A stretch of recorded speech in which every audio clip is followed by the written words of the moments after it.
Christmas ईसाई धर्म का एक प्रमुख त्योहार है, लेकिन इसे पूरी दुनिया में विभिन्न धर्मों के लोग खुशी और उत्साह के साथ मनाते हैं। इस दिन घरों और सार्वजनिक स्थानों पर क्रिसमस ट्री को रोशनी, सितारों और अन्य सामग्री से सजाया जाता है। इसी तरह का उत्साह असम में भी दिख रहा है। बड़े दिन की खुशियों में अब बस 3 दिन शेष है। ऐसे में चर्चों की सजावट देखते ही बन रही है।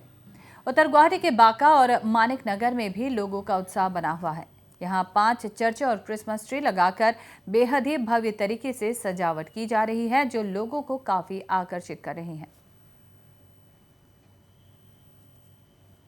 যে ফটো আপোনালোকে দেখিছে আমি ধৰ লাইটেৰে বা ফুলমালাৰে এতিয়া আৰু 2 দিন 24 তাৰিখ 23 তাৰিখে আমি তাৰমানে বেলুনেদি আমি ধুনীয়াকৈ সজাম আৰু সকলো ৰাইজে আহিব দেখিব আৰু সকলোকে আহ্বান কৰিছোঁ যে আপোনালোকেও আহক চাওক আমাৰ মাজতো আমাৰ কেনেকৈ আমি আমাৰ পবিত্ৰ দিনবোৰ আমি কিবা মানো।